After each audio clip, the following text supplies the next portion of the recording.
Hermanos, buenas noches con todos. Les saludamos en nombre de Civitas Dei, Centro Cristiano para América Latina, y somos una promotora educativa cimentada, centrada en el Evangelio del Reino de Dios. Y en esta oportunidad, eh, en razón del mes de la Reforma, estamos celebrando diferentes actividades y en esta oportunidad tenemos una masterclass por el tema Adoración y Predicación Reformada, que será impartido por el pastor José Barriga. Esperamos que sea un tiempo de educación y aprendizaje, entendiendo que esta masterclass también forma parte de todo un programa de diplomatura en teología reformada. Sin más que decir, voy a dar parte al pastor Daniel, agradeciéndole también por la disposición de su tiempo. Adelante, pastor Daniel. Gracias, Giancarlos, por la invitación. Bien, mi nombre es José Daniel Barriga, soy pastor de la Iglesia Evangélica Presbiteriana del Perú y actualmente estoy cursando estudios de maestría en divinidad en el Seminario Teológico Presbiteriano de Greenville, en Carolina del Sur, Estados Unidos. Ya estoy en el segundo año y Dios mediante voy a continuar en los estudios hasta culminar la maestría. Pues bien, se me ha invitado a participar con el tema de predicación y adoración reformada. Entonces, en primer lugar, tenemos que indicar cuál es el concepto de reformado, ¿no? Concepto de reformado, históricamente hablando, es el ala de la reforma que no siguió las doctrinas distintivas de Martín Lutero. Es decir, en la reforma hubieron básicamente dos grupos, ¿no? Dentro de la llamada reforma magisterial, dado de que hay otro grupo dentro de los historiadores lo llaman la reforma radical, que serían los anabaptistas. Pero dentro de la reforma magisterial, básicamente habían dos grupos, los llamados luteranos, porque ellos seguían las enseñanzas de Martín Lutero, y los que no eran luteranos. Dentro de los que no eran luteranos, todos los que no seguían las enseñanzas de Martín Lutero, pero tenían algunos puntos en común, a ellos se les llamó reformados. Entonces, todas las iglesias que se originaron en Francia, en Suiza, en el sur de Alemania, en Hungría, en Polonia, en Países Bajos, en Escocia, luego, todas esas iglesias se llamaron iglesias reformadas. Bien, entonces, teniendo eso en cuenta, la adoración y predicación reformada tiene ciertas características. Cuando los reformados en el siglo XVI, ellos heredaron la adoración y predicación medieval de la Iglesia Católica Romana, tomaron justamente dos caminos. El primer camino fue el de Lutero, que para Lutero lo que importaba era que la predicación sea una predicación evangélica. Es decir, sea una predicación en la que se enfatice que la salvación era solo por gracia y por medio de solo fe. Entonces, si para Lutero, si había esto en la predicación, la adoración, digamos, con algunos pequeños retoques, como eliminar algunas oraciones a María y a los santos, podía seguir siendo la misma que la adoración medieval. Para Lutero lo fundamental era la predicación del Evangelio. Mientras que para los reformados ellos dijeron, correcto, estamos de acuerdo con Lutero, pero además de que la predicación tiene que estar centrada en el Evangelio, la predicación tiene que estar rodeada de una adoración conforme a la palabra de Dios. Y la adoración y la predicación misma, no solo el contenido de la predicación, sino también la forma de la predicación tiene que ser de acuerdo a la palabra de Dios y de acuerdo a la enseñanza de la iglesia en los primeros siglos.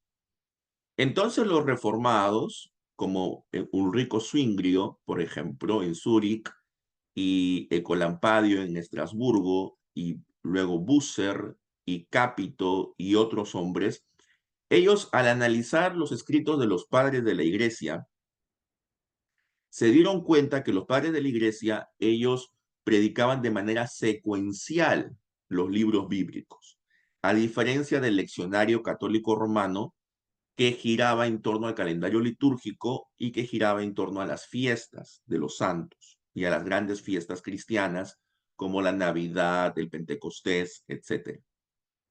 Entonces ellos dijeron de que lo correcto era que si nosotros nos íbamos a centrar en la palabra de Dios, entonces teníamos que predicar todo el consejo de Dios. Y el leccionario no tenía este objetivo, porque el leccionario solamente se basaba principalmente en los evangelios y tampoco predicaban todo el evangelio, sino habían saltos. Entonces, por poner un ejemplo, ¿no? Un domingo podías predicar de Mateo 12 y al siguiente domingo podías predicar de Mateo 15. Entonces el 13 y el 14 se salteaban. Entonces, los reformados dijeron, no, tenemos que predicar toda la palabra de Dios. Y para eso vamos a recuperar el sistema de predicación que tenían la mayoría de padres de la iglesia, que se llama lectio continua, que es coger un libro y predicarlo de principio a fin de manera ininterrumpida. Para esto, los reformados también eliminaron el calendario litúrgico, porque ellos consideraban que el calendario litúrgico interrumpía la lectio continua. Y entonces ellos, por ejemplo, cuando era el domingo de Navidad o era el domingo de Pentecostés, ellos seguían con la lectio que correspondía a ese día, no la cambiaban por la fiesta correspondiente. Entonces, el primer cambio fue de que ellos adoptaron la lectio continua. El segundo cambio fue de que la predicación tenía un contenido expositivo, es decir, era un análisis del texto versículo por versículo. Usualmente se cogían entre 4, 5 o 6 versículos y entonces se analizaba cada versículo. A diferencia de lo que ocurría en la Iglesia Católica Romana en la Edad Media, que en algunos casos sí había un análisis de ese tipo, pero en otros casos básicamente el texto era una excusa para luego empezar a hablar de otras cosas, ¿no? Para hablar por ejemplo, si era en la fiesta del santo tal, se hablaba más del santo, de la vida del santo, que del texto bíblico, ¿no? O se hablaba de otros temas. Entonces, los reformadores dijeron, no, nosotros tenemos que estar basados en lo que dice la palabra de Dios. Entonces, la manera de predicar era lo que se conoce como expositiva, ¿no? Se analizaba cada versículo de la palabra y se utilizaba la lectio continua, es decir, se hablaba de principio a fin un libro. Entonces, por ejemplo, Juan Calvino predicó Deuteronomio 200 sermones, predicó sobre Isaías 350 sermones. A lo largo, pues Isaías le demoró más de 3 años en predicarlo. ¿Cómo era, por ejemplo, la predicación de Calvino? Calvino, él predicaba el domingo en la mañana, predicaba un texto del Nuevo Testamento, un libro del Nuevo Testamento de principio a fin. El domingo en la tarde predicaba sobre los salmos, cada domingo predicaba sobre un salmo distinto. Y en los servicios durante la semana predicaba textos del Antiguo Testamento, ¿no? Entonces, él predicaba un promedio de 20 sermones al mes. Entonces, esto, por ejemplo, para aquellos que se quejan de que predicar 2 sermones a la semana y un estudio bíblico es demasiado, pues Calvino predicaba 20 sermones al mes, ¿no? Entonces predicaba más o menos un promedio de 5 sermones semanales. Y recordemos que Calvino pues no tenía las herramientas tecnológicas de las que nosotros disponemos ahora. Entonces, ahí nos podemos dar cuenta, ¿no? De cuán profundo era el estudio de estos hombres. La lectio continua y la predicación expositiva son las dos características principales en cuanto a la manera de escoger los textos y a la manera de predicarlos. Ahora vamos a indicar las características que debe tener una predicación reformada. Que por supuesto, eso no solamente se circunscribe a la predicación reformada, sino a cualquier predicación que nosotros quisiéramos hacer, seamos o no reformados. Para esto vamos a leer un texto que está en la segunda carta a Timoteo, en el capítulo 4.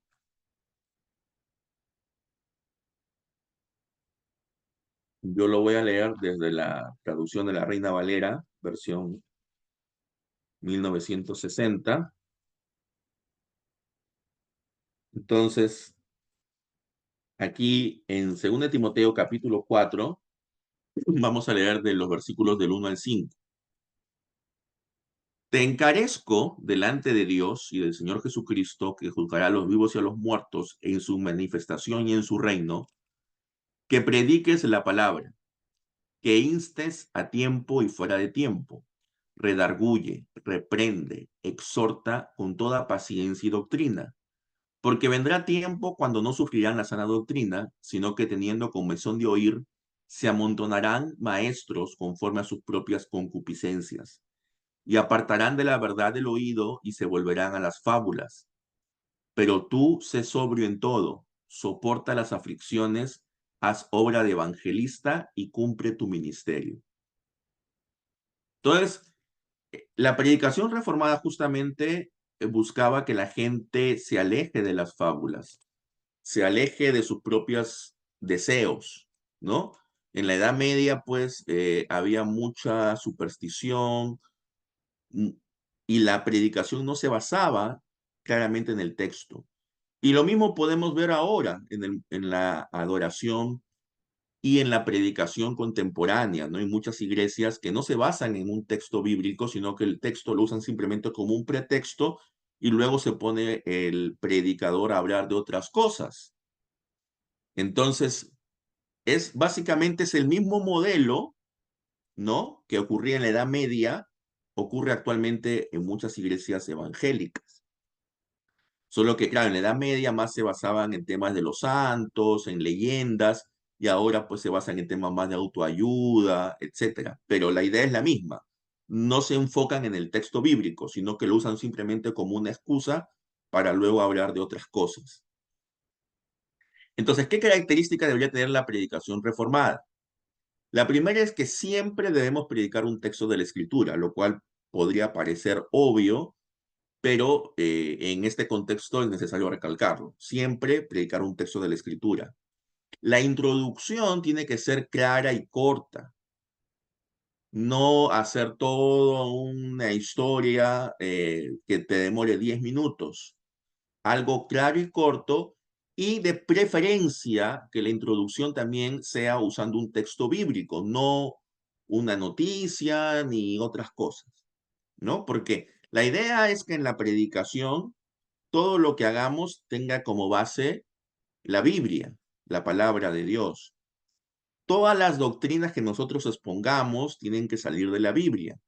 Es decir, si el texto que yo voy a, a predicar según lo que me toca ese día, la doctrina es, por poner un ejemplo, tendría que ver con la adopción de nosotros como hijos de Dios, no me voy a poner a hablar entonces de la santificación. Tengo que hablar de la doctrina que está enfatizada en ese texto. ¿Cuál es la agenda del sermón? La agenda del sermón debe ser el texto mismo y las necesidades de la gente de la congregación. Y para eso vamos a ver cómo distinguir los distintos tipos de audiencia. Entonces, yo no puedo poner una agenda. Por eso es lo bueno de la lectio continua. Porque, ¿qué pasa? Hay veces que hay predicadores que ellos quieren poner una agenda. Entonces dicen, entonces veo que la iglesia no está diezmando, no está ofrendando. Entonces, para este domingo me voy a buscar un texto que hable de las ofrendas. Al siguiente domingo dice, veo que en la iglesia hay algunas personas que están conviviendo, entonces me voy a buscar un texto que hable sobre la fornicación. y al siguiente domingo y así sucesivamente. Bueno, eso es poner una agenda por delante del texto. O sea, el texto me tiene que dar la agenda, no tener yo una agenda previa y luego buscar un texto para que encaje con mi agenda. Si yo necesito como pastor decirle algo a la congregación, pues entonces lo haré en una reunión aparte, lo haré en los anuncios, pero no es necesario cambiar el texto o forzar que el texto diga algo que yo considero la congregación necesita escuchar o yo necesito decir. O sea, la prédica no debe servir para eso.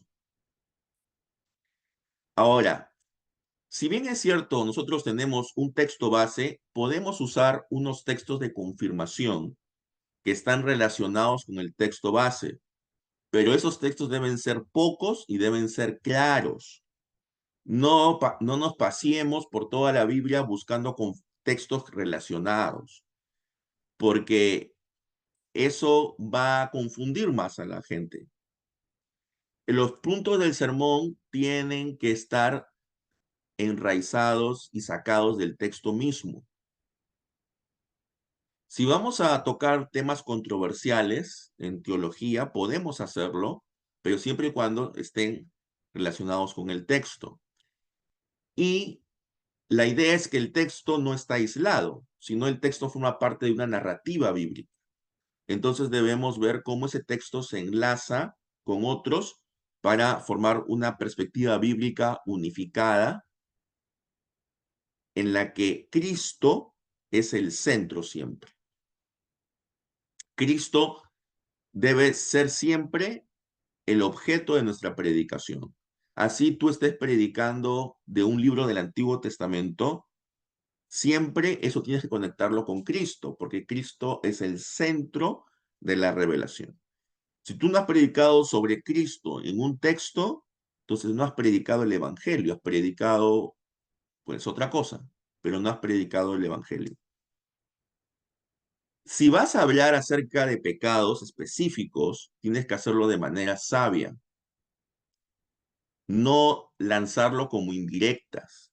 Porque claro, como nosotros somos pastores, conocemos algunas cosas que de repente la mayoría de la congregación no conoce, pero tenemos que ser sabios de hacerlo de una manera tal que no se vea como indirectas.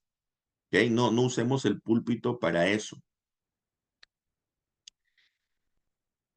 De la cantidad de tiempo que nosotros disponemos para el sermón, que en mi opinión un sermón debe durar entre 30 y 40 minutos, 45 minutos máximo si es un texto largo de más de 10 versículos. De ese tiempo, casi la mitad de ese tiempo debe ser usado para la aplicación. El sermón es un tipo de discurso distinto a una conferencia, distinto a una clase. Lamentablemente, algunos predicadores, sobre todo aquellos que son jóvenes, que recién salen del seminario y que salen con todo el conocimiento teológico, confunden un sermón con una clase. Yo recuerdo también hace mucho tiempo en la iglesia donde yo crecí, que incluso hubo un predicador que subió una pizarra al, al púlpito, a donde está el púlpito al costado, y empezó a escribir sus puntos. Así no es un sermón. Eso es una clase. Entonces, el sermón tiene un lenguaje distinto y, por lo tanto, la que caracteriza el sermón es la aplicación del texto. Entonces, de esos entre 30 a 40 minutos que va a durar tu sermón, por lo menos un 40% de ese tiempo tiene que ser aplicación. Ahora, lo ideal es que después de cada punto haya una aplicación. Es decir, que no pasen 10 minutos de sermón si es que no hay, sin que haya aplicación. Ahora, ¿cuánto tiempo tienes que estudiar para dar el sermón? Eso va a depender, pues, de tu experiencia, va a depender de la audiencia a la que está dirigido el sermón, va a depender del texto. Hay textos que son más difíciles que otros, pero en promedio, una persona para hacer un estudio diligente del texto debe ser como mínimo unas 10 horas, se calcula. Ahora, de esas 10 horas, tú dirás, pero ¿por qué 10 horas? Es mucho. Lo que pasa es que de todo lo que tú vas a estudiar, del ese 100% que tú vas a estudiar, en primer lugar tienes que leer el texto en varias traducciones, luego tienes que leer comentarios sobre el texto, luego tienes que hacer tu propio análisis, hacer tu bosquejo y, si deseas, hacer un manuscrito del sermón, o sea, escribir tu sermón. Todo eso te va a demorar tiempo. Ahora, de todo ese 100% de tiempo que tú usas y del estudio que tú has hecho, quizás solamente vas a usar el 10% de todo eso en el púlpito. Pero antes que tú empieces el estudio, tú no sabes cuál es ese 10% que vas a usar. Por eso tú necesitas ir al estudio, necesitas prepararte, necesitas hacerlo de una manera diligente. Recordemos cuántos sermones predicaba Calvino al mes, 20. Nosotros, un pastor, ¿cuántos sermones predica al mes? 8 máximo, ¿no? Domingo en la mañana, domingo en la tarde. Y son 4 semanas, son 8 sermones. Entonces, no tenemos excusa para no hacer una, un estudio diligente de la palabra. Entonces, tienes que hablar claramente en el sermón. No usar términos en los idiomas originales, salvo que tu audiencia sea una audiencia entrenada teológicamente. O sea, si tú vas a dar un sermón en un seminario y tu audiencia son estudiantes de teología, o vas a dar sermón en una universidad y hay gente allí que conoce un poco de griego o de hebreo, pues ahí sí puedes citar términos de griego y de hebreo. Pero a tu congregación, no, porque no saben esos términos. Tu congregación va a estar volando cuando tú les digas, este término está en voz media, en tiempo aoristo. Va a decir, ¿qué es aoristo? Entonces, lo que sí puedes decir es, este término en el tiempo del apóstol Pablo significaba tal cosa. Eso sí puedes decir, pero no tienes por qué dar toda la explicación técnica, porque vas a confundir a la gente. La explicación técnica la podrías dar solamente si estás ante una audiencia entrenada teológicamente, porque para ellos sí va a ser útil esa información. Además, no tienes por qué citar constantemente a teólogos, ¿no? Con que cites a un par es suficiente. O sea, la idea no es de que la gente diga cuánto sabe esta persona, porque repetimos nuevamente, el sermón no es una clase, no es una conferencia, es otro tipo de discurso, tiene otro objetivo. Entonces, no usar términos en los idiomas originales y no hacer muchas citas de teólogos. Siempre, esto está relacionado con lo que voy a decir ahora. Siempre en el sermón lo que debemos buscar es la gloria de Dios, no nuestra gloria. No que la gente nos admire. Nosotros lo que debemos hacer es llevar a la gente hacia Cristo. No mostrar nunca parcialidad en el púlpito, ¿no? No, es cierto, humanamente, de repente, si tú eres pastor, es posible que hayan personas en la congregación que te caigan mejor que otras, pero tú no tienes por qué mostrar parcialidad.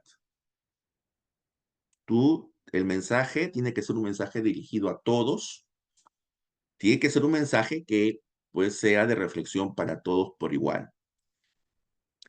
Debemos estudiar nuestra audiencia.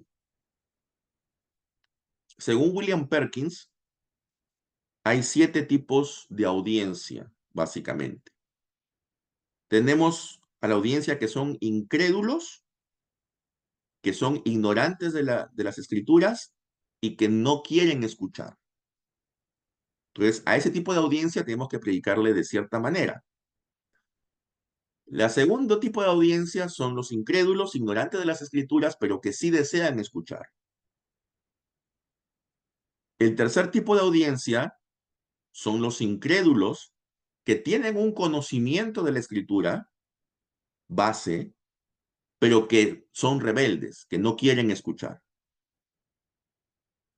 La cuarto tipo de audiencia son incrédulos con un conocimiento base de la escritura, pero que están en el camino ya a confesar su fe en Cristo. El quinto grupo serían los creyentes que están en un buen nivel de comunión. El sexto serían creyentes que están, digamos, en problemas, ya sean problemas por falta de conocimiento o problemas por faltas éticas, morales. Y el séptimo grupo es un grupo mixto. Entonces, esos 7 a veces puede predominar el grupo mixto, como a veces puede predominar uno de los otros 6 grupos. Y de acuerdo a cada grupo, tú tienes que dirigir tu mensaje. Donde a veces en unos grupos tienes que enfatizar más la ley, en otros grupos tienes que enfatizar más otros temas, porque cada grupo tiene una necesidad distinta. Entonces, debemos estudiar nuestra audiencia. No podemos predicar igual a un grupo de cristianos maduros que están mucho tiempo en la iglesia. Ellos tienen ciertas necesidades y si vamos a predicar a una cárcel, ellos tienen otro tipo de necesidades. Tenemos que ir con otro tipo de... Puede ser el mismo texto, pero el mensaje, la manera como lo transmitimos y las aplicaciones que vamos a hacer de ese texto son distintas. Entonces, no podemos predicar igual, depende de la audiencia que tengamos. Ahora, tenemos que entender que nosotros no somos comediantes, no somos presentadores de televisión, no somos personas que entretienen a la gente, somos mensajeros de la palabra de Dios. Por lo tanto, no busquemos hacer chistes ni hacer historias que, digamos, alejen a la gente del texto. O sea, la idea es que la gente esté atenta, por supuesto, pero que esté atenta en base a lo que el texto está diciendo. No en contar historias, no en contar anécdotas o chistes. Entonces, no somos comediantes. Y debemos predicar de una manera que la gente vea que nosotros nos preocupamos por ellos y que aún si tenemos que decir cosas que son, digamos, fuertes, confrontacionales, lo hacemos porque nosotros, pues, los amamos y queremos lo mejor para ellos. Hay una frase que dice que las personas pueden decir, no me importa lo que tú sepas hasta que yo sepa que yo te importo. Y eso puede ser algo en lo que hemos fallado y estamos fallando. Si la gente no nos escucha, no nos presta la debida atención, es porque quizás ellos están sintiendo que nosotros no estamos haciendo un cuidado pastoral. Esto lo digo para aquellos que son pastores y están aquí escuchando esto. Entonces, si nosotros queremos que nuestra audiencia, que nuestra congregación nos escuche el domingo, nos escuche de verdad, o sea, nos preste atención y que ese mensaje haga eco en sus vidas, tenemos que ganarnos el derecho a ser escuchados. No simplemente porque somos el pastor, sino porque somos alguien que está cuidando de ello. Entonces, todas estas características debería tener una predicación reformada. Entonces, la predicación reformada no tiene por qué ser aburrida, no tiene por qué ser monótona, no es una clase, no es una conferencia. Tenemos que predicar de algo que es urgente.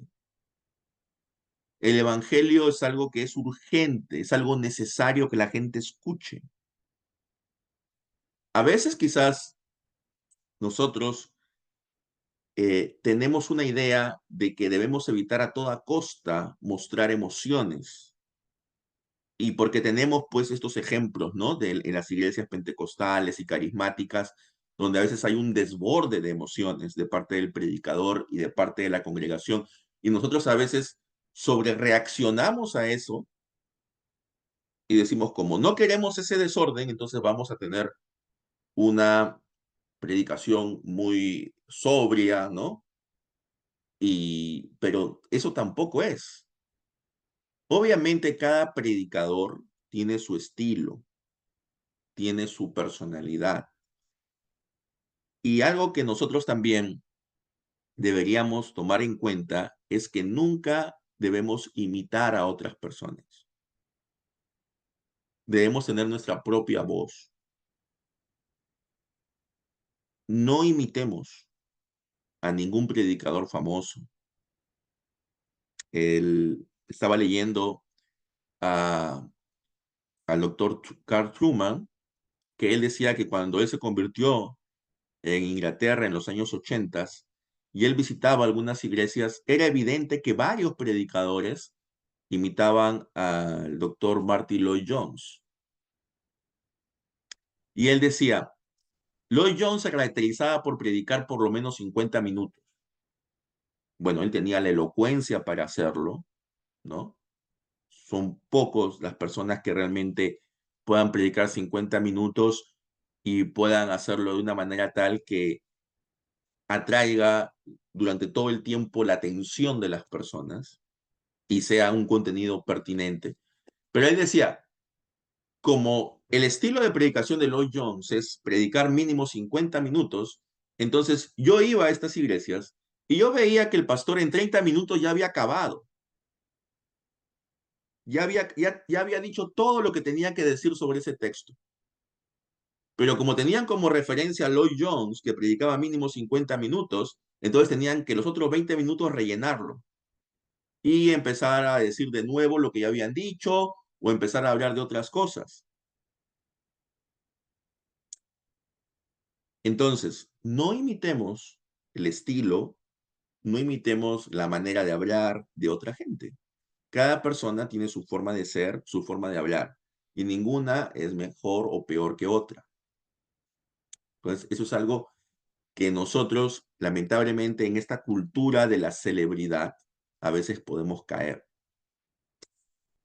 ¿Okay?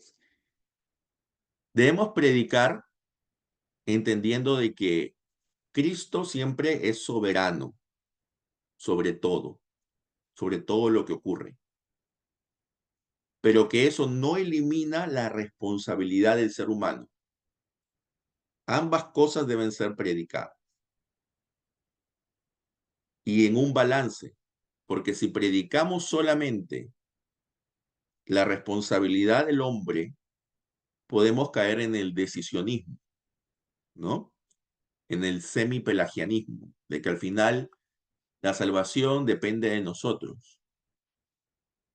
Pero si predicamos exclusivamente de la soberanía de Dios y negamos la responsabilidad del hombre, podemos caer en un hipercalvinismo en el cual el hombre no es culpable, no es responsable. Entonces, ambas cosas deben ser predicadas de acuerdo al texto que tengamos que predicar. Entonces, si el texto nos lleva más a la soberanía de Dios, predicamos sobre la soberanía de Dios. Si el texto nos lleva más a hablar de la responsabilidad del hombre, pues hablamos de la responsabilidad del hombre. Y no tenemos que decir, bueno, aquí el texto habla de la responsabilidad del hombre, pero por si acaso somos reformados, así que también les tengo que decir esto. No, tenemos que predicar lo que el texto dice.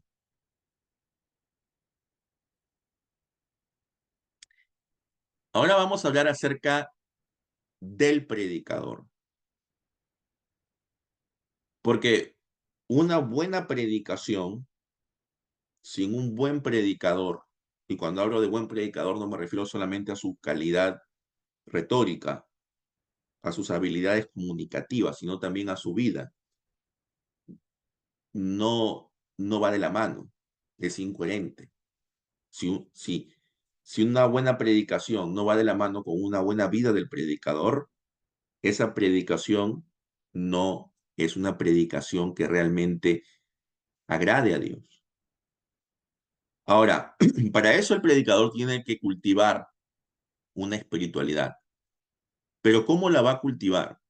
Bueno, aquí hay varias alternativas que lo indica el doctor Vicky en el libro Predicación Reformada, que él a su vez lo saca de Hugh Oliphant Old y él le saca 8 y él añade 2 más.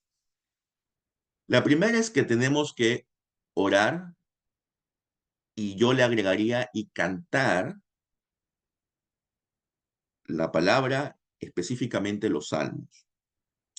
Y aquí hay un tema que también tiene que ver con la adoración. Los reformados nos hemos distinguido por cantar los salmos. Entonces, ¿somos una iglesia reformada? Somos una iglesia que canta los salmos. Hay todo un debate dentro del mundo reformado si se debe cantar solo los salmos o también se puede cantar cánticos no bíblicos. Pero aquellos que indican de que se pueden cantar solo los salmos, pues obviamente solo van a incluir salmos en su adoración. Aquellos que indican que también se pueden cantar otros cánticos no inspirados, entonces ellos pueden cantar, pero en un ratio de un 50-50. Porque decir, bueno, yo canto los salmos, canto un salmo y 8 himnos, eso no es distintivo de una iglesia reformada. Entonces, primera característica en tu meditación, en tu oración, cantar y orar los salmos. Luego es sumergirte en la palabra. Sumergirte en la palabra implica no solo leer, sino meditar en ella, leer también libros que estén relacionados con la palabra, comentarios, catecismos, que nos ayuden a entender la palabra. Entonces, como pastores, como predicadores, tenemos que todos los días leer la palabra, sin excepción.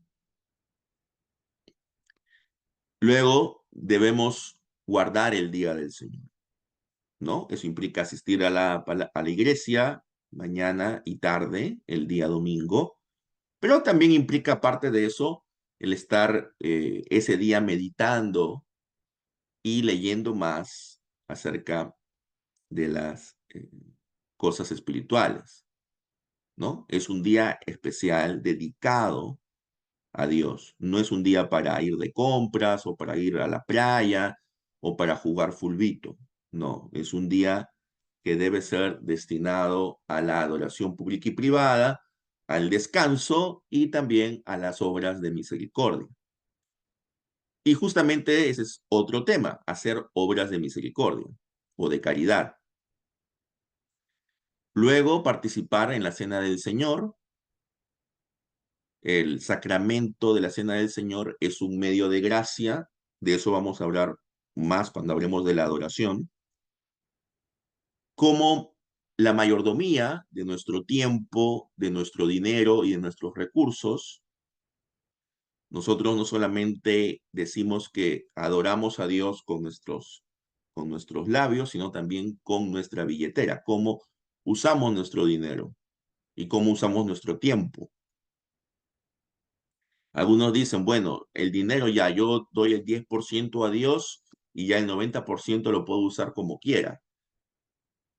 Eso no es una correcta mayordomía. Luego, meditar en los caminos de Dios, cómo Dios ha impactado en tu vida, ¿no? Cómo Dios ha hecho de que tú puedas ser lo que eres ahora. Eso es algo en que no reflexionamos mucho, ¿no? Cómo Dios te ha ido cambiando, puliendo, tanto doctrinalmente como moralmente a lo largo de los años. Es algo que deberíamos meditar más a menudo. Luego, comprometernos en el evangelismo y misiones. Comprometernos porque todos somos evangelistas, todos podemos ser misioneros, ¿no? O sea, ser misionero no es irte al África. Ser misionero es irte a un lugar donde hay necesidad de la palabra en tu misma ciudad y predicar el evangelio o predicar el evangelio en tu lugar de trabajo, en tu lugar de estudios.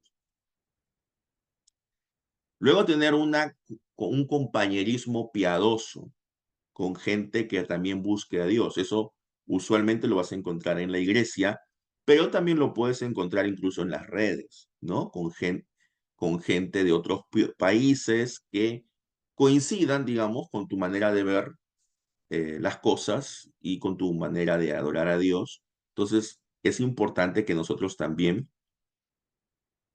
tengamos ese compañerismo con otros cristianos. El cristiano no es un llanero solitario, sino está llamado a vivir en comunidad y a congregar. Por supuesto, el predicador obviamente tiene que formar parte de una comunidad, pero aquellos que desean ser predicadores en un futuro, pues ellos también desde ahora tienen que formar parte de una comunidad de fe, de una iglesia local. No pueden simplemente ser personas aisladas. Y por último, una obediencia a la ley de Dios, a los 10 mandamientos. Entonces, de esa manera, si tú estás haciendo estas 10 cosas, tú vas a poder crecer espiritualmente. Y de esa manera vas a poder ser una persona que no solamente predique bien, sino que también pueda vivir lo que predica. Entonces, hasta allí, digamos, vamos a hablar de lo que es predicación reformada. Entonces, luego vamos a hablar de la adoración reformada y al final vamos a terminar con unas conclusiones y recomendaciones. Entonces, y luego va a haber un tiempo de preguntas, ¿no? Ahora hablemos acerca de la adoración reformada. Como dijimos al inicio, cuando hablábamos de la historia de la predicación reformada, los reformados se distinguieron de los luteranos porque ellos querían no solamente reformar el contenido de la predicación, que se predicara el evangelio solo por gracia y que la salvación es solo por medio de la fe, sino que también querían reformar la adoración, toda la adoración. Ellos se dieron cuenta que la adoración medieval estaba llena de supersticiones, estaba llena de fiestas que no tenían que ver con temas bíblicos. Entonces ellos rechazaron todo esto. Rechazaron también el uso de imágenes de cualquier persona de la divinidad. Por eso es que en las iglesias reformadas, usualmente tú no vas a encontrar imágenes de nuestro Señor Jesucristo, o tampoco los vas a encontrar, o no deberías encontrar imágenes del Señor Jesucristo en los materiales de enseñanza. Aunque eso es difícil a veces, ¿no? Porque la mayoría de los hermanos que no son reformados no tienen esa convicción. Es difícil encontrar materiales de enseñanza para niños, sobre todo, que no tengan imágenes de nuestro Señor. Pero una convicción reformada ha sido de que no debe representarse gráficamente a ninguna persona de la Santísima Trinidad. También la adoración cambió, se incluyeron los salmos de manera prioritaria o exclusiva. En muchos casos también se abolió el uso de instrumentos y solamente se cantaba a capela, como se hacía originalmente en la iglesia. ¿No? En los primeros siglos no había uso de instrumentos. Ahora, algunos indican que no había el uso de instrumentos porque los instrumentos estaban relacionados con la adoración a los dioses paganos. Entonces los cristianos, para de alguna manera diferenciarse, distanciarse de la adoración a los dioses paganos, ellos no usaban instrumentos en su adoración. Pero otros indican que lo hacían por una convicción doctrinal. Entonces, ¿qué hicieron los reformados? Dijeron, no, no vamos a utilizar instrumentos. Nuestros cánticos van a ser básicamente los salmos. Ahora, ¿por qué? Porque una de las razones era porque muchas de las personas en esa época eran personas o que no sabían leer o que no tenían un ejemplar de la Biblia en su casa. Entonces, ellos necesitaban ser catequizados, necesitaban ser educados en la palabra. ¿Y qué mejor manera de que ellos aprendan de la palabra que cantándola, que cantando los salmos? Entonces, ellos se les enseñaba, cada domingo se les enseñaba un nuevo salmo para que ellos lo cantaran. Y de esa manera ellos podrían memorizar los salmos. ¿Por qué? Porque pues algunos no sabían leer. Entonces, la mejor manera de enseñarles era a través del cántico. Y otros no tenían un ejemplar de la Biblia en sus casas. Entonces, la mejor manera de enseñarles los salmos era a través de los cánticos.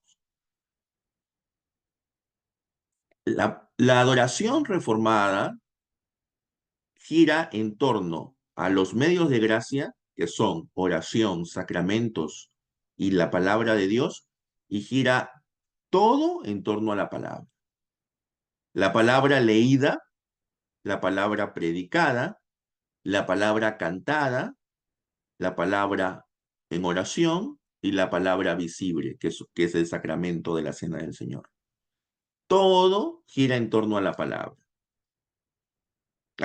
Para ser más gráficos, hay algunos que dicen, ¿qué necesitas para un servicio de adoración reformada? Bueno, solo necesito una mesa. Si voy a celebrar la Cena del Señor, pues necesito pan y vino y un ejemplar de las Escrituras. Nada más. No necesito nada más. Si queremos ser, digamos, estrictamente reformados, como lo eran los primeros reformados, no necesitas nada más. Porque en la Escritura, ahí tienes tus cánticos, que son los salmos. Ahí tienes tu modelo de oración. Ahí está todo.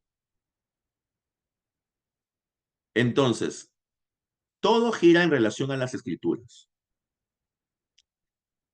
Además de los salmos, habían oraciones, que eran oraciones que se hacían, por ejemplo, antes del sermón, que era una oración de iluminación, pidiendo dirección de Dios para el sermón. Hay algunas personas que indican que los reformados no creen o no son, digamos, no tienen una afición o una predilección por hablar del Espíritu Santo, pero eso es falso. Si uno analiza, por ejemplo, el libro más importante de Juan Calvino, Las instituciones de la religión cristiana, se va a dar cuenta que un gran número de páginas de su obra está dedicada al Espíritu Santo.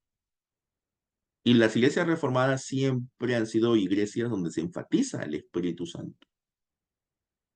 Lo que pasa es que, claro, no lo hacemos de la manera que lo hacen las iglesias carismáticas, pero nosotros consideramos que todo el servicio tiene que estar bajo la dirección del Espíritu Santo.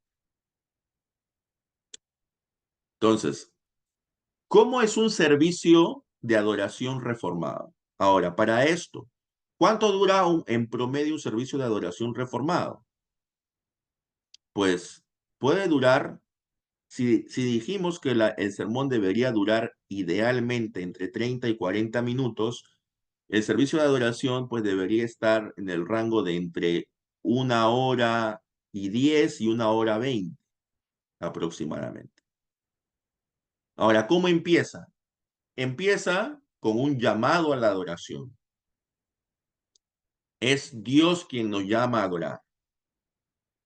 Nosotros no venimos por nuestra cuenta. Dios nos llama a adorar, nos convoca a adorar.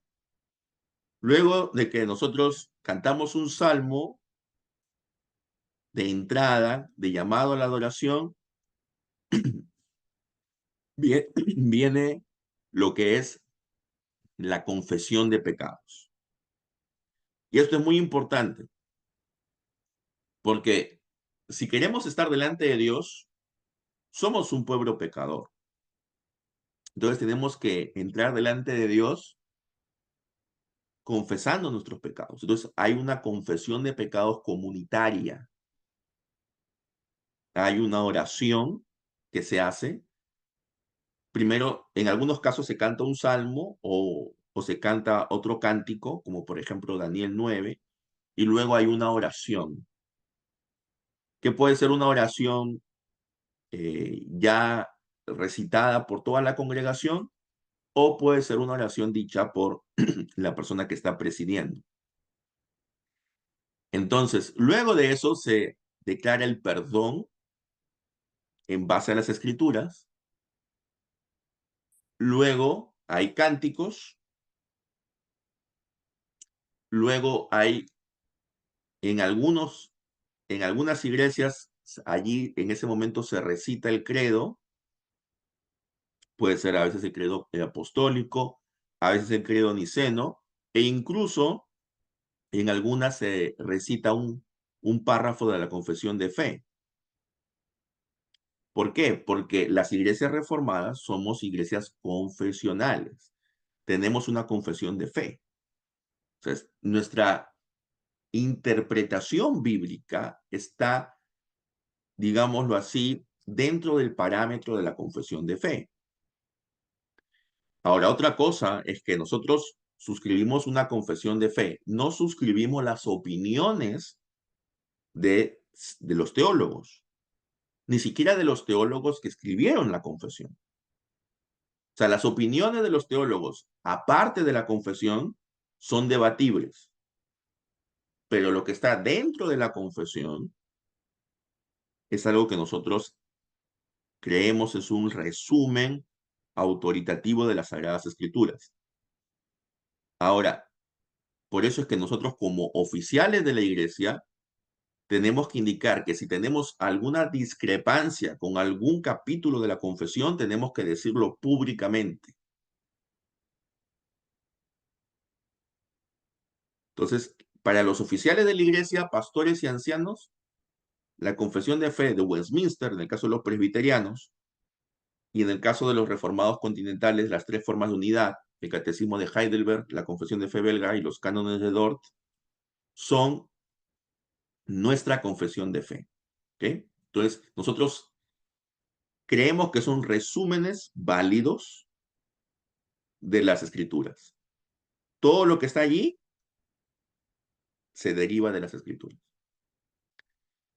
Entonces, después que se recita el credo o la confesión de fe, viene una lectura bíblica, que es una lectura del Antiguo Testamento, por lo general, o del Nuevo Testamento, si es que se va a predicar el Antiguo Testamento. Luego viene una oración de iluminación por la prédica, luego se hace la prédica, luego hay una oración pastoral en la que el pastor ora por las necesidades de la congregación y de todo el mundo, y luego de eso, en algunas iglesias hay un recojo de diezmos y ofrendas, en otras iglesias no, porque consideran de que el recojo de diezmos y ofrendas no forma parte de la adoración y por lo tanto por ejemplo, en Escocia, ¿no? En las iglesias de Escocia, ellos tienen las cestas, las tienen afuera del santuario. Entonces la gente cuando entra o cuando sale, deja su ofrenda allí. No hay recojo de ofrendas en medio del servicio. Entonces, algunas iglesias no hacen recojo de ofrendas, otras sí. Luego de eso, se cantan algunos salmos o himnos. En el caso que haya cena del Señor, se hace la cena del Señor, y si no, ya luego se imparte la bendición y allí termina el servicio. Entonces, ese es así es como es un servicio de adoración, digamos, común dentro de las iglesias reformadas. No hay especiales de una persona cantando algo, no hay teatros, no hay danzas, por supuesto, no hay nada que no sea lectura, predicación, oración, sacramentos y cánticos. Entonces, todo, y los cánticos son cánticos congregacionales. Si hay un coro, la idea del coro es que ayuda a cantar a la congregación, ¿no? Entonces, eso fue justamente algo que los reformadores querían cambiar de la Iglesia Católica Romana medieval, porque en la Iglesia Católica Romana medieval el servicio de adoración era todo hecho por el sacerdote y por el coro, y pues la gente simplemente escuchaba como espectadores que estaban presenciando un teatro, pero no participaban. No participaban porque, en primer lugar, la misa era en latín y pocos de ellos sabían latín.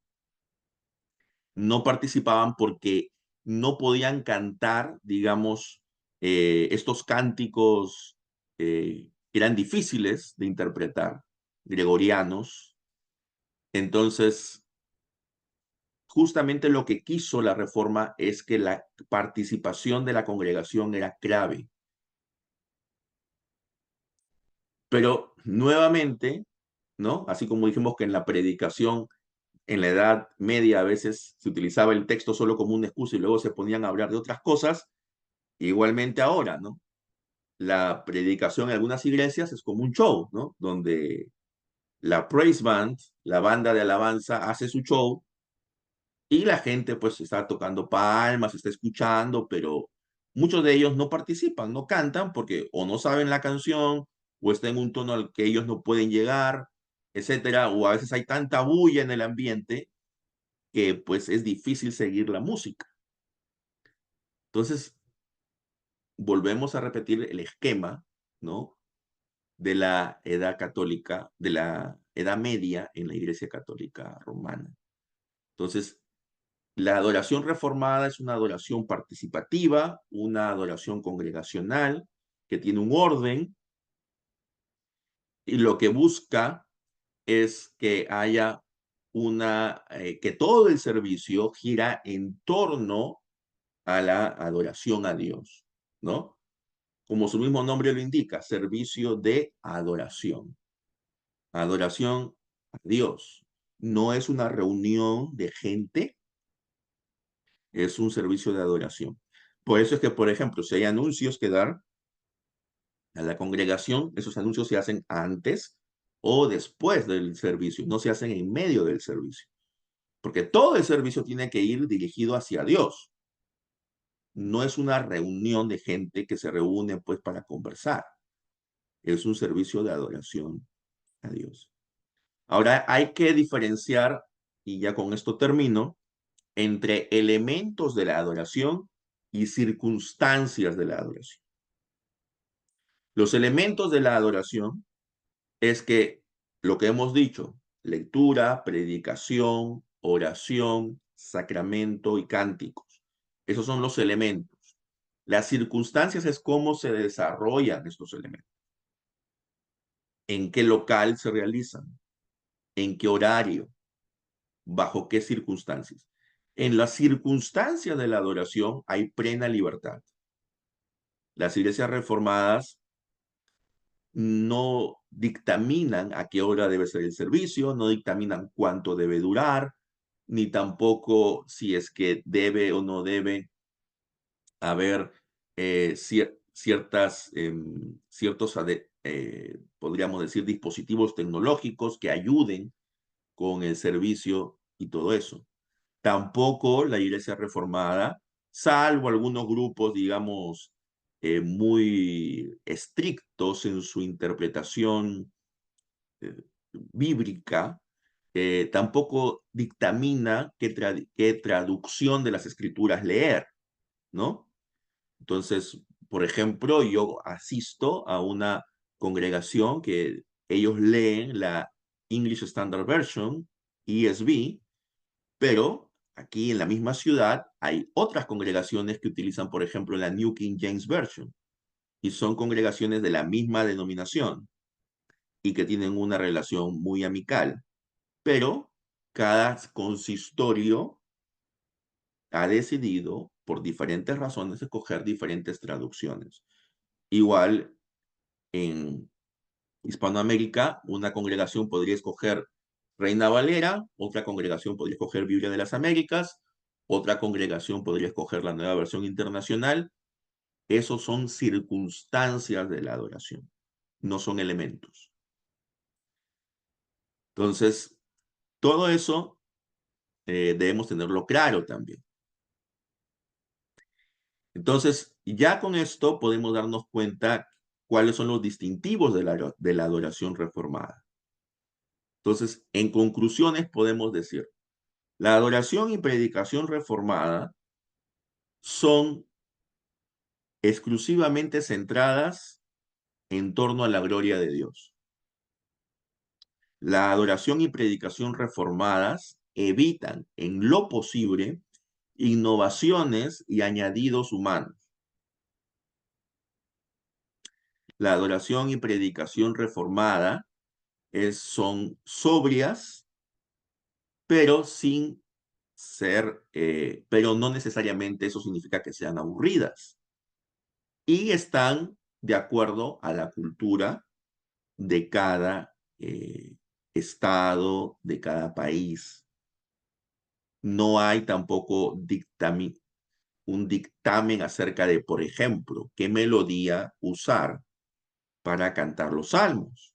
Habrán algunos que quieren pues vivir, ¿no? Metafóricamente en Escocia o en Ginebra y utilizar las melodías del salterio escocés o del salterio de Ginebra, pero eso no es obligatorio. Entonces, hay cosas que son elementos y hay cosas que son circunstancias. La adoración y predicación reformada históricamente ha sido liderada por varones.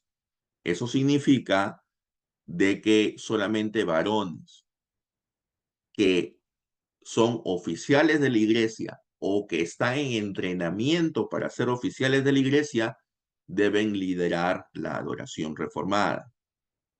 Por lo tanto, una mujer no solamente no debería predicar, sino tampoco debería liderar la adoración. La adoración tiene que ser liderada por oficiales de la iglesia, pastores y ancianos, o por personas que están en entrenamiento, es decir, estudiantes del seminario. Entonces, todo esto, ¿por qué se hace? Porque lo que se busca es que en el servicio de adoración haya una correcta adoración y no se haga las cosas conforme a lo que uno crea lo mejor, sino que se haga lo mejor conforme Dios ha prescrito en su palabra. Recordemos, por ejemplo, en el primer libro de Samuel, en el capítulo 15, cuando Saúl destruye a los amalecitas, pero ¿qué pasa? ¿Qué se le había dicho a Saúl? Que tenía que destruir todo. Saúl no mata lo mejor del ganado y la excusa que da Saúl es porque dice, porque él quiere ofrecerlo en sacrificio a Dios. Cuando llega Samuel, ¿qué le dice? Le dice, oye, pero eso no es lo que se te había dicho. A ti se te había dicho que sacrifiques, que destruyas todo. y tú no estás haciendo caso y de tu propia cuenta estás diciendo, no, esto lo voy a dejar, lo voy a dar en sacrificio a Dios. Entonces, no inventemos, no tratemos de añadir cosas con nuestra propia imaginación, cosas que podría parecernos útiles, pero que no están reveladas en la palabra. Bien, hermanos, entonces este ha sido el tema de la adoración y predicación reformada. También si de repente quieren ver, hay un video que he publicado recién acerca de las 9 cosas que matan una buena predicación, y eso está en mi canal de YouTube, lo pueden ver también.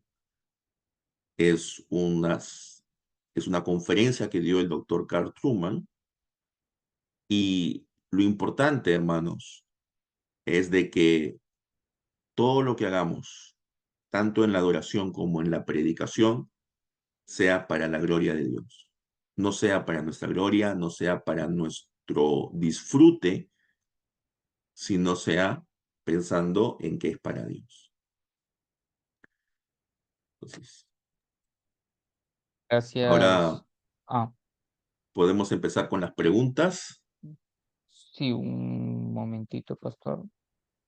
Bueno, lo que toca ahorita es un poco de conocerlo a usted, pastor. Cuéntenos un poco más de su vida, su ministerio, qué es lo que viene realizando. Quisiéramos conocer un poquito más de usted. Bien, como dije al inicio, yo soy pastor ordenado en la Iglesia Evangélica Presbiteriana del Perú. Es una iglesia que fue formada hace 100 años aproximadamente por misioneros de la Iglesia Libre de Escocia, misioneros de la Iglesia Libre de Escocia, que se llama Libre porque se desligaron de la Iglesia de Escocia, que es la iglesia oficial de Escocia, ¿no? Por temas de doctrina, básicamente. Entonces, misioneros de esa iglesia llegaron al Perú. Quizás alguno de ustedes ha escuchado de John Amacay. Él fue el primer misionero que llegó al Perú de la Iglesia Libre de Escocia y formó el Colegio Anglo-Peruano en 1917, que ahora se llama Colegio San Andrés. Él no formó ninguna congregación, solamente se dedicó a formar el colegio. Luego vinieron otros misioneros y la primera congregación que se formó fue en Cajamarca en 1921. Entonces, ese es el origen de la iglesia a la cual yo pertenezco. Yo he sido pastor en la congregación de Huichanzao en la ciudad de Trujillo por 7 años, desde el 2016 hasta el 2023. Del 2016 al 2018 he sido digamos, un pastor encargado. No era oficialmente el pastor porque yo era anciano. Fui ordenado anciano en el 2012 y ya el 2018, en marzo del 2018, me ordenaron como pastor. Y ya he sido pastor hasta julio del 2023, que recibí la invitación de la denominación para estudiar una maestría en divinidad aquí en los Estados Unidos. Y la maestría dura 4 años. Ya estoy en mi tercer semestre, en el segundo año, y la idea es poder terminar la maestría y regresar al Perú para plantar una iglesia, ¿no? En una ciudad donde no hay una congregación de nuestra iglesia, y también para poder encargarme de la educación teológica, tanto para los hermanos de nuestra iglesia como para cualquiera que esté interesado, ¿no? Y por eso es que estoy capacitándome más aquí en los Estados Unidos. Entonces, gracias. También he dado algunos cursos en el Seminario Teológico Presbiteriano, que es de la Perú Mission, que también es una misión presbiteriana en Trujillo. Y allí justamente conocí a Carlos, que también ha llevado algunos cursos ahí. Y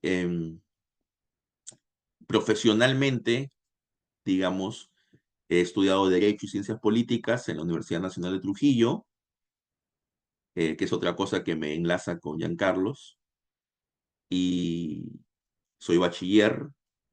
eh, y justamente gracias a eso también es que puedo estudiar aquí, porque los estudios de teología en los Estados Unidos son de nivel maestría, cuando son estudios en un seminario. Entonces, para eso requieres tener un bachiller. Si no tienes un bachiller, no puedes estudiar teología. Entonces, gracias a Dios, aunque no ejerzo el derecho, el bachiller me ha servido para estudiar la maestría aquí de divinidad. Entonces, gracias a Dios estamos aquí aprendiendo más. También va a haber un curso que a partir del próximo sábado voy a dictar en coordinación con el grupo Civitas Day, que es un curso sobre el Apocalipsis, que va a durar 8 semanas. Entonces ya está el temario listo y ya estamos preparándonos para poder dictar ese curso. Así que si están interesados en el curso, por favor, contáctense con Civitas Day en sus páginas de Facebook, de Instagram, y allí les van a indicar todo lo necesario para poder ser parte del curso. De vez en cuando publico algunos videos en un canal de YouTube que tengo, que tiene mi mismo nombre, José Daniel Barriga. Así que allí pueden encontrar videos de diferentes temas, ¿no? A veces reseñas de Biblias de estudio, a veces toco temas doctrinales, temas bíblicos. Trato de que sean no muy largos los videos y que sean entendibles, ¿no? Para la mayoría de las personas que los ven. Entonces, de esa manera también trato de colaborar con la enseñanza teológica en Hispanoamérica, porque siendo sinceros, cuando uno está en la, en la internet, hay mucha información, alguna es muy buena, pero mucha de esa información no es buena. Entonces, hay que educar, ¿no? Hay que enseñar. Y con lo poco que sé, bueno, busco enseñar a aquellos que deseen aprender. Y entonces pueden visitar mi canal de YouTube, José Daniel Barriga Miranda. Allí están una serie de videos para que podamos juntos aprender cada vez más de la palabra de Dios. Gracias, Pastor José. Bien, antes de pasar al tiempo de preguntas y respuestas, permítanos una vez más presentarnos. Somos Civitas Day, Centro Cristiano para América Latina. Somos una promotora educativa centrada, cimentada en el Evangelio del Reino de Dios. Invitarles a que nos sigan en nuestras diferentes redes sociales, hermanos, para que puedan encontrar la información de las actividades, los cursos, las diplomaturas que estamos dictando en este año y Mm, también de las novedades que van a venir para el próximo año. Anunciarles también que continuamos con nuestro ciclo de actividades por el mes de la Reforma. Así que el sábado 26 de octubre vamos a estar con un webinar por el tema Los cánones de Dor para hoy. Será dictado por el pastor Alejandro. Así que háganse su tiempo, mis hermanos, para que también puedan participar de esta actividad. Y como ya bien lo había dicho el pastor Barriga, estamos a vísperas de iniciar el quinto bimestre de estudios en Civitas Day y vamos a aperturar dos cursos, Teología de la Familia con el pastor Jorge Ruiz y Análisis de Apocalipsis con el pastor José Barriga. Mis hermanos, así que inscríbanse. Vamos a estar empezando este curso el próximo sábado, sábado 19 de octubre. Así que hermanos, cualquier cosa, comuníquense conmigo por las diferentes redes sociales también para que puedan inscribirse. Si quieren, tenemos una comunidad en WhatsApp en donde se pueden enterar de nuestras novedades antes de que salgan publicadas en las diferentes redes. En nuestra comunidad ustedes tienen la preferencia, así que únanse a nuestra comunidad escaneando el QR para que puedan tener nuestra información a la mano.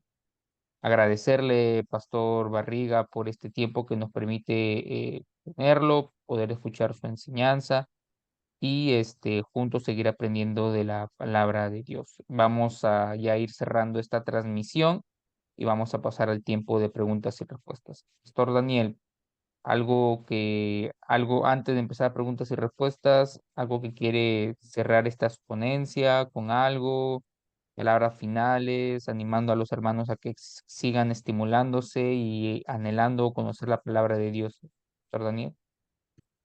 Sí, bueno, ser predicador es una gran responsabilidad y si tú estás pensando ser un predicador, ser un pastor, entonces, bueno, la palabra de Dios dice que el que desea obispado, buena obra desea. Entonces, está bien, pero debes capacitarte, debes prepararte.